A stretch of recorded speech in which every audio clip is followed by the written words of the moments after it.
The call came on a Tuesday afternoon while I was reviewing client reports at my desk. My father's voice was casual, almost cheerful, like he was commenting on the weather. "Avery, I transferred money from your savings for Ryan's wedding.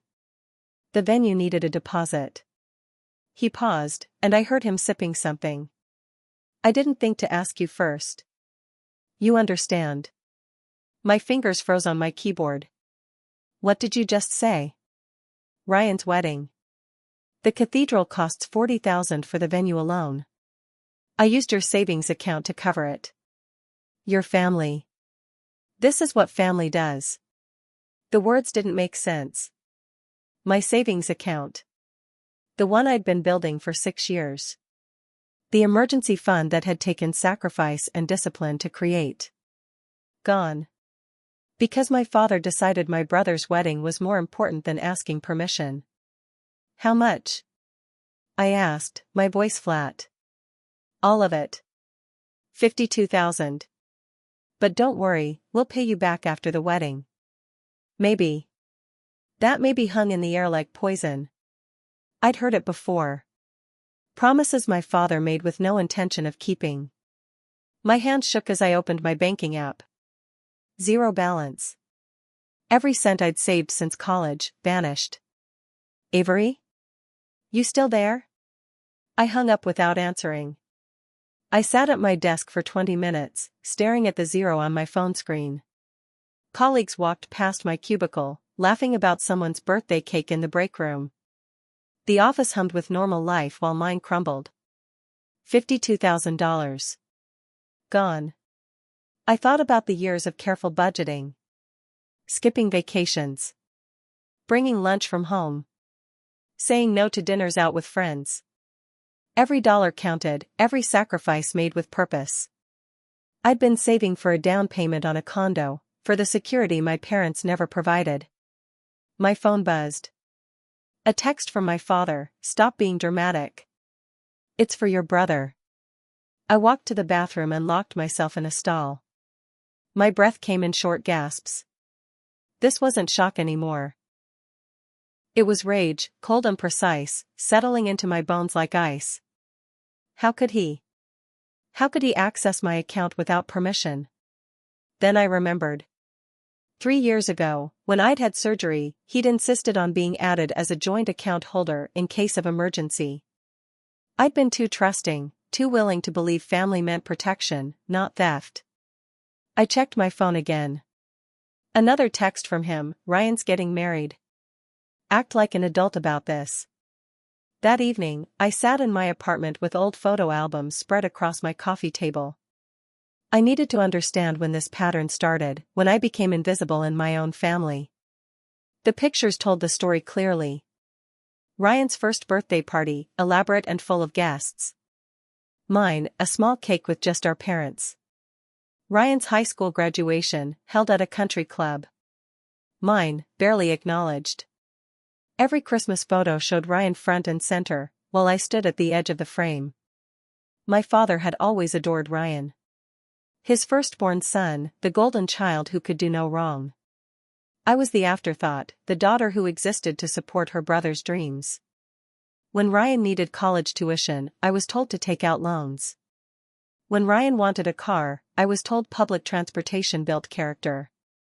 I'd spent 28 years accepting this dynamic, believing that if I worked hard enough, achieved enough, I'd finally earn equal treatment. But now I understood. Nothing I did would ever matter. I was a bank account to them, not a daughter. My mother had texted earlier: "Your father says you're upset. Please don't make this difficult." I hadn't responded. What was there to say to someone who'd watched this favoritism for decades and never intervened? My mother, Carol, called the next morning. I let it go to voicemail. She called again during my lunch break. I listened to her message while eating a sandwich at my desk. "Avery, honey, please don't be angry. Your father was just trying to help Ryan. You know how important this wedding is. His fiancée comes from a very prominent family. We can't embarrass them with a cheap venue." There it was. The same excuse she'd used my entire life. Don't make waves. Support your brother. Be the bigger person. Her passive acceptance of my father's behavior was as damaging as his actions.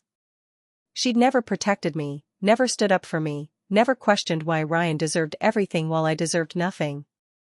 I deleted the voicemail without finishing it. At 3 o'clock, my father called. I answered this time, my voice steady and cold. "I need you to understand something," I said before he could speak. "You stole from me." "I didn't steal. I borrowed. Family helps family." "You didn't ask. You took. There's a difference." He laughed, actually laughed. "Always so dramatic, Avery.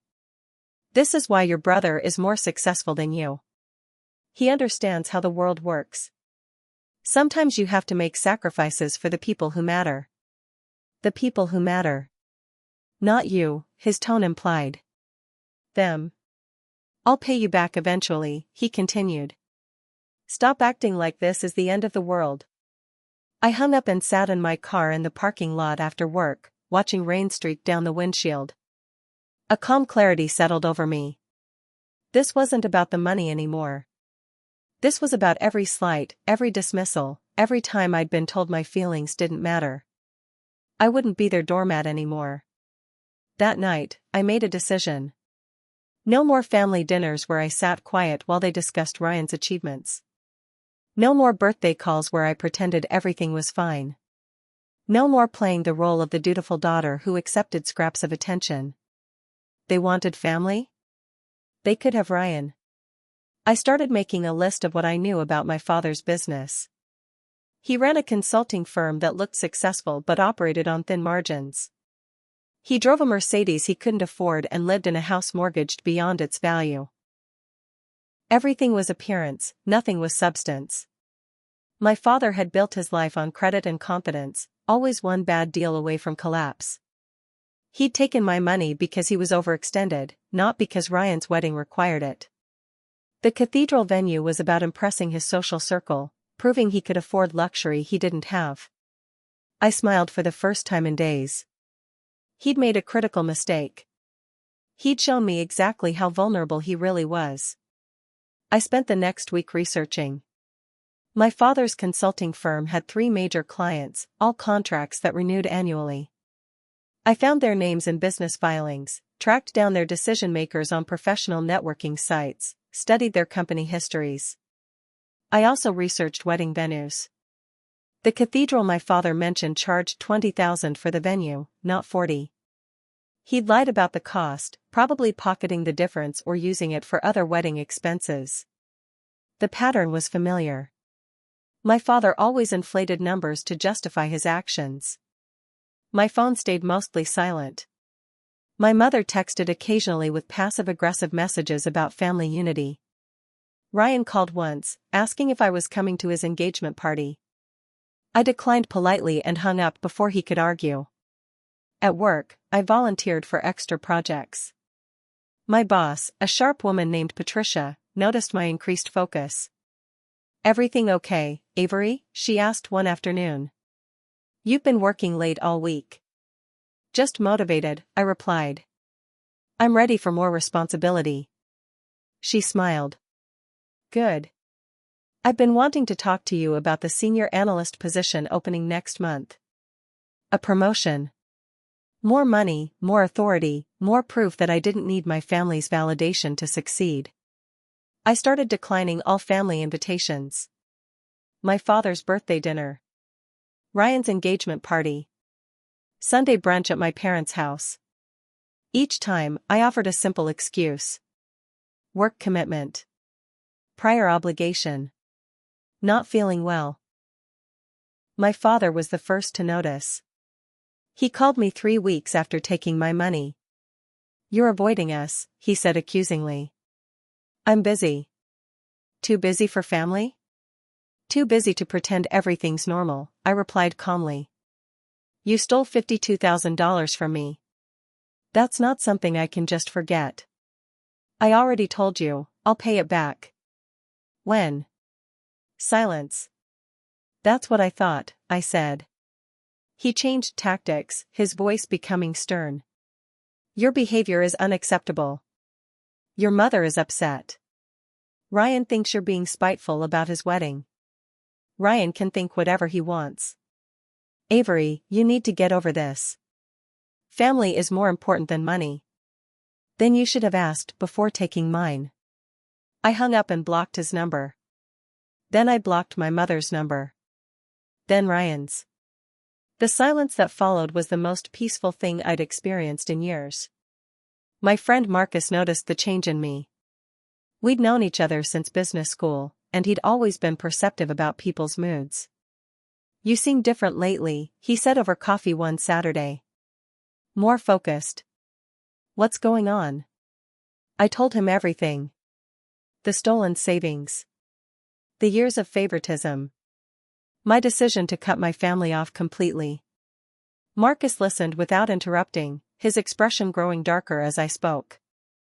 That's financial abuse, he said when I finished. You know that, right? I'd never thought of it that way, but he was correct. My father had used his position of trust to steal from me. What are you going to do? Marcus asked. I'm going to succeed without them. I'm going to prove that I never needed their approval or support. Marcus smiled. Good. And if you need help, I know people who can expedite your career. Let me make some calls. I don't want handouts. Not handouts. Connections. There's a difference. Over the next few weeks, Marcus introduced me to colleagues in adjacent industries. I started freelancing on weekends, taking on consulting projects that paid well. The money wasn't about replacing what my father stole. It was about proving that I could build something entirely my own. My family noticed my absence. Ryan called from an unknown number, catching me off guard. What's your problem? He demanded. You're embarrassing Mom and Dad by refusing to see them. I'm not refusing anything. I'm choosing to spend my time differently. This is about the money, isn't it? You're being petty. Petty, I repeated. You think it's petty that Dad stole my savings without asking? He didn't steal. He borrowed. And it was for my wedding. You should be happy for me. I should be happy that my entire emergency fund vanished so you could have an expensive party? It's not just a party. It's the biggest day of my life. But I guess you wouldn't understand. You've never had anything important happen to you. The insult landed exactly as he'd intended, but instead of hurt, I felt nothing. Ryan had always been self-centered, but I'd excused it as youthful ignorance. Now I saw it clearly. He was a grown man who believed the world owed him everything. Congratulations on your wedding, Ryan. I won't be attending. You have to attend. You're my sister. No, I don't. I hung up and blocked this number too. 3 months after my father took my savings, I landed my first major freelance contract. A tech startup needed someone to analyze their financial projections and recommend growth strategies.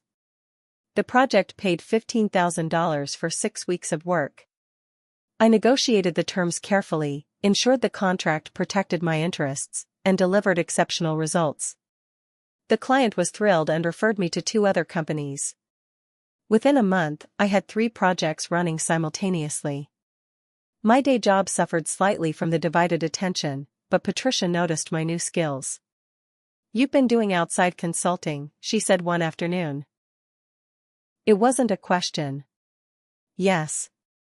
On my own time, nothing that conflicts with company policy. I'm not upset. I'm impressed. She leaned back in her chair. The senior analyst position is yours if you want it. 20% salary increase, full benefits package, and a team of 3 reporting to you. I accepted immediately. The raise alone would replace half of what my father had stolen within a year.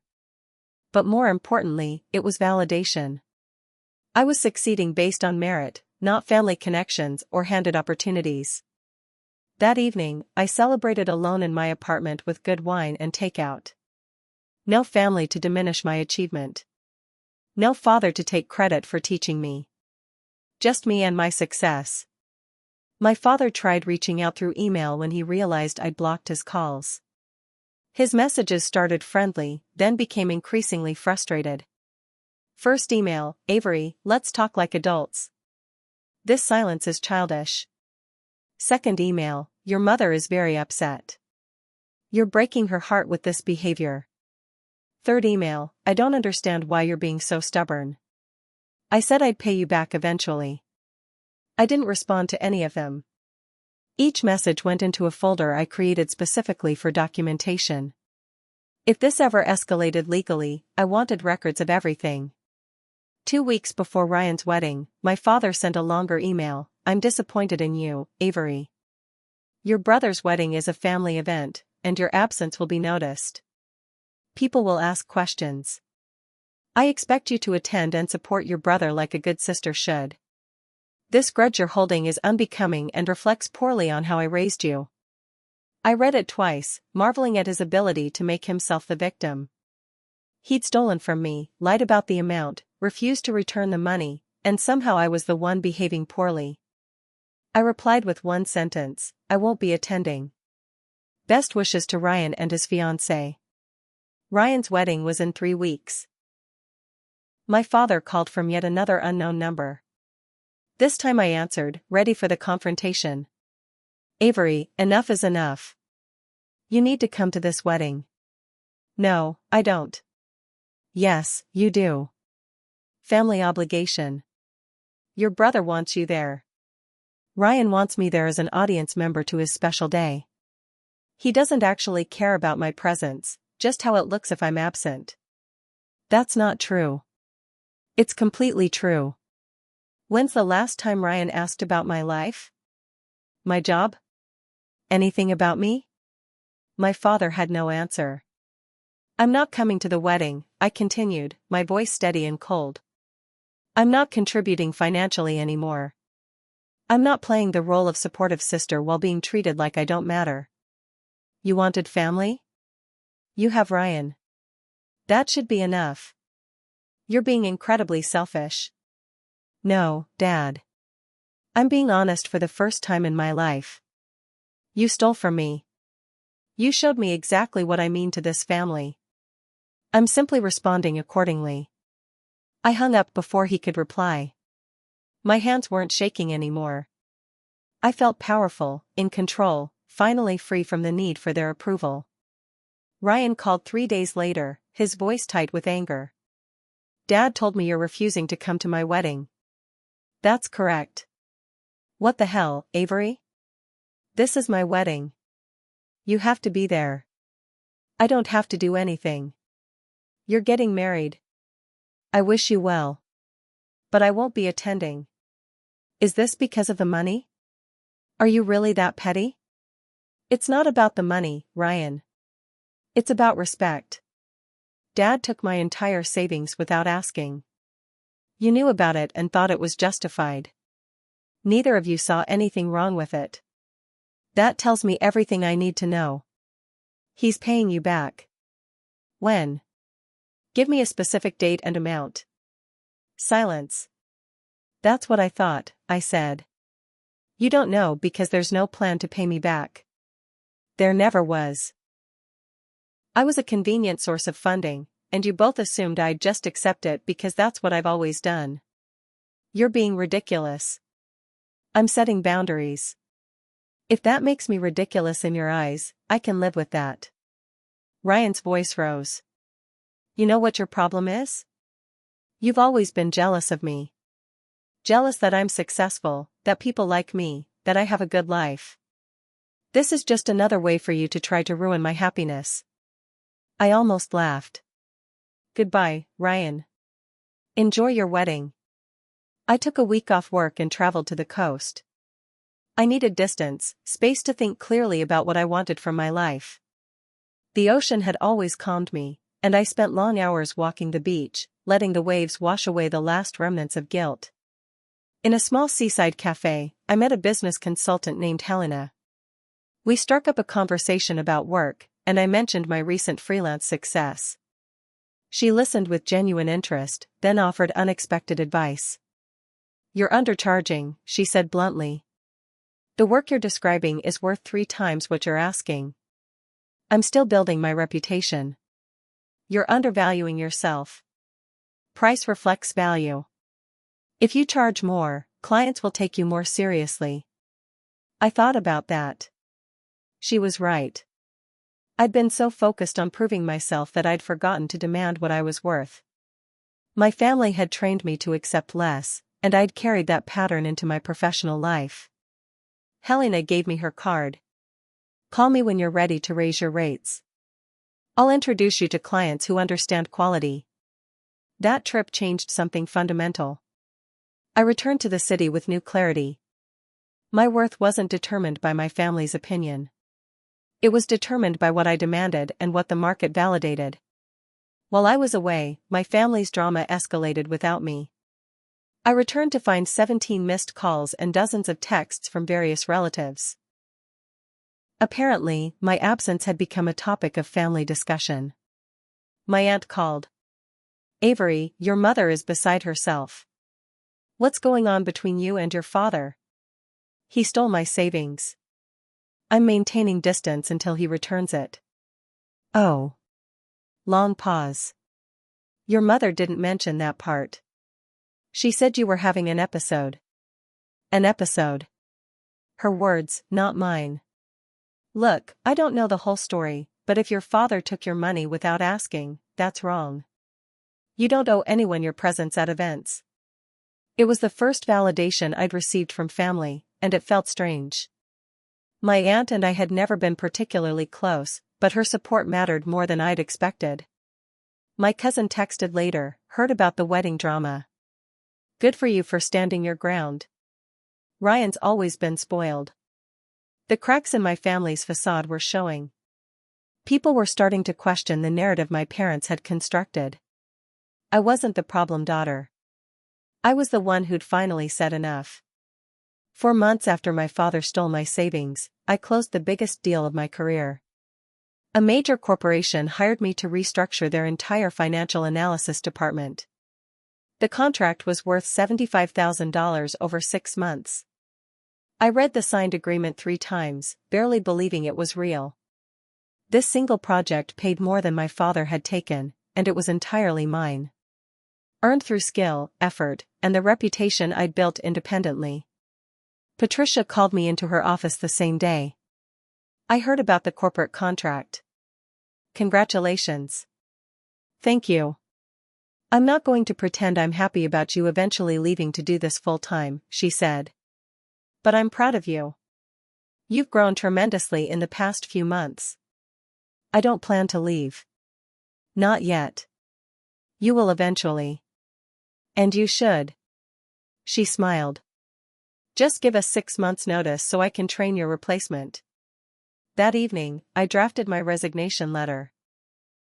Not to submit immediately, but to have ready. The corporate project was proof I could sustain myself through consulting. I didn't need the security of a traditional job anymore. My phone stayed silent. My family had stopped trying to contact me. The wedding was in 2 weeks, and I suspected they'd finally accepted I wouldn't attend. My father sent one final email before Ryan's wedding: your absence will be noted. People will ask questions, and I'll have to explain that my daughter is too selfish to support her brother. I hope you can live with that. I could. Easily. The guilt tactics that had worked my entire life no longer affected me. He'd called me selfish for protecting my boundaries, for refusing to enable their dysfunction. But real selfishness was stealing your daughter's savings without permission. Real selfishness was expecting forgiveness without apology or restitution. I spent the weekend of Ryan's wedding hiking in the mountains, completely disconnected from technology. No phone, no internet, just peace and nature. While my brother exchanged vows at an expensive venue funded by my stolen money, I sat beside an alpine lake and felt nothing but relief. On Monday, I returned to find my email full of wedding photos from relatives who'd attended. Ryan and his fiancée looked happy. My parents looked proud. No one's faces showed any indication that something was missing from the celebration. Good. They could have their perfect family without me. The first crack in my family's foundation appeared 2 weeks after the wedding. My mother called from a number I hadn't blocked, and I answered out of curiosity. Avery. Her voice was strained. We need to talk. About what? Your father wants to discuss the money situation. There's nothing to discuss. He stole from me. Until he returns it with interest, we have nothing to talk about. He can't return it right now. The wedding was more expensive than expected, and we have other financial obligations. That's not my problem. Avery, please. He's willing to set up a payment plan. I laughed, actually laughed. A payment plan. For money he stole. How generous. Don't be cruel. I'm not being cruel, Mom. I'm being realistic. Dad took my savings without permission, spent it on Ryan's wedding, and now he wants credit for offering to pay it back in installments? That's not how this works. We're family. Then he should have treated me like family instead of a bank account. I hung up. She didn't call back. 3 weeks after the wedding, I learned through my aunt that things were falling apart. Ryan's wedding had cost significantly more than anticipated. The cathedral venue, the elaborate reception, the honeymoon in Europe, all had exceeded the budget. My father had put much of it on credit cards, assuming he could pay them off with his annual bonuses. But his company's biggest client had just dropped their contract, eliminating those expected bonuses. My aunt shared this information reluctantly. I thought you should know. Your father is in a difficult position financially. He put himself there. I know. But your mother is worried. She should be. She enabled this behavior for years. The satisfaction I felt wasn't about their struggles. It was about validation. My father's financial house of cards was collapsing exactly as I'd suspected it would. He'd stolen my money to maintain appearances he couldn't afford, and now reality was catching up. I didn't feel guilty. I felt vindicated. My consulting business exploded over the next 2 months. The major corporate project led to 3 more clients, each paying premium rates. I raised my prices as Helena had suggested, and clients paid without question. I hired an accountant to manage my growing income. I opened a retirement account. I started looking at condos again, this time with a realistic budget based on my new earning potential. The senior analyst position at my day job became routine.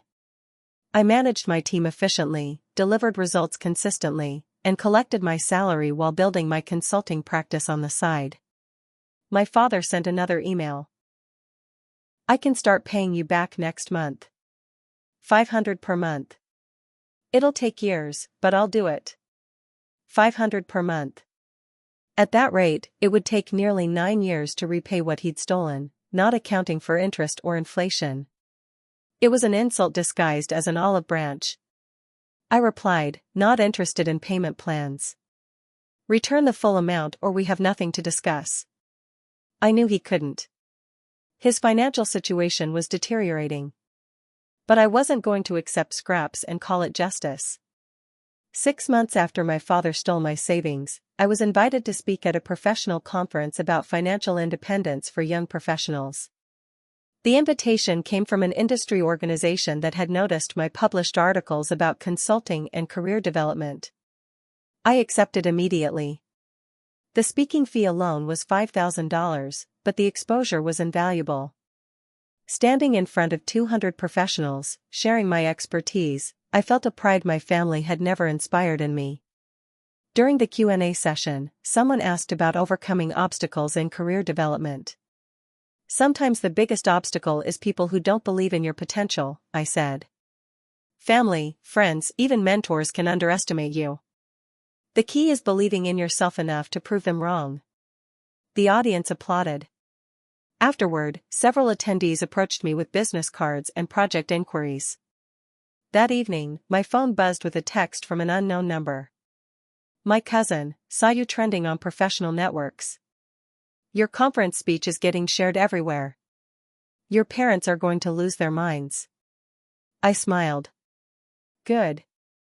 Let them see what I'd built without their support or approval. My father's business struggles intensified. His consulting firm lost another major client, and rumors spread through professional networks about his financial instability. The expensive wedding had been a public display of wealth he didn't have, and people were noticing. My aunt called again. "Your father is talking about bankruptcy. The business might not survive." "That's unfortunate. Avery, I know you're angry, but he's still your father. He's a man who stole from his daughter to fund his son's wedding and maintain appearances he couldn't afford. Those consequences are his to manage. Your mother thinks you're being vengeful. I'm not being vengeful. I'm being absent. There's a difference. I'm not causing his problems. I'm just not solving them anymore." The distinction mattered to me. I wasn't actively sabotaging my father's business or spreading rumors about his finances. I was simply living my life successfully while he dealt with the results of his own choices. His failure wasn't my revenge. My success was. 8 months after the theft, I was offered a partnership at a prestigious consulting firm. The opportunity came from connections I'd made at the conference, and it represented everything I'd worked for.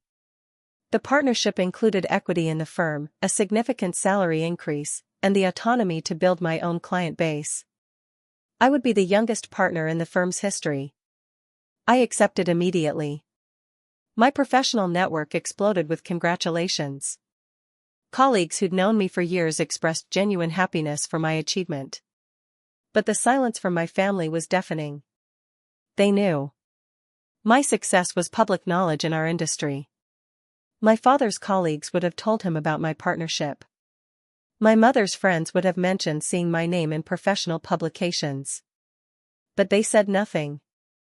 No congratulations. No acknowledgement. Just silence.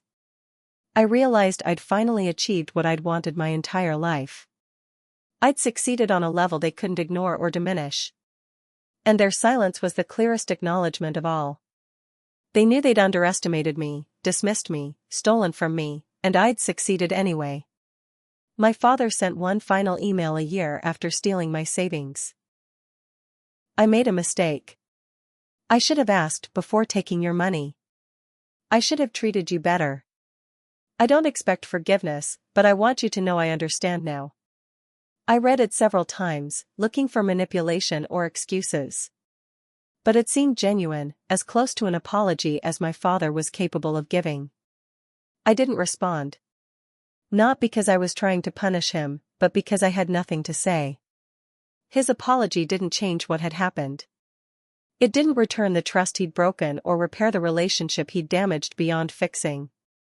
Some things, once shattered, couldn't be put back together.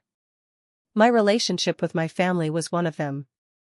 I'd built a new life, successful and independent, surrounded by people who valued me for my abilities rather than my usefulness.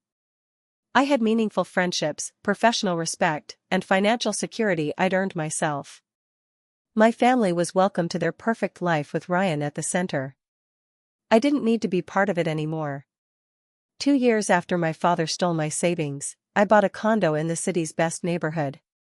The purchase price was twice what I'd originally saved for, but my consulting partnership had made it easily affordable. The day I signed the closing documents, I thought about where I'd been when this journey started. Devastated, angry, feeling powerless and invisible. Now I was a partner at a prestigious firm, financially independent, and genuinely happy. My phone stayed quiet. No family calls or texts. The silence had become permanent, and I'd made peace with it. Some relationships weren't worth preserving, even when they were blood. I hosted a housewarming party and invited the people who'd supported my journey. Marcus, Helena, Patricia, my cousin, my aunt, colleagues who'd become friends. We celebrated in my beautiful new home, filled with furniture I'd chosen and art I loved. Someone asked if I'd invited my family. I smiled and shook my head. This is my family now. The people who value me. Later that night, standing on my balcony overlooking the city lights, I realized something important. My revenge hadn't been about destroying my family or making them suffer. It had been about building something so successful, so undeniable, that they couldn't help but see what they'd lost when they chose to diminish me. I'd proven I never needed their validation. I'd proven I was stronger without them than I'd ever been with them. And that was the sweetest victory of all.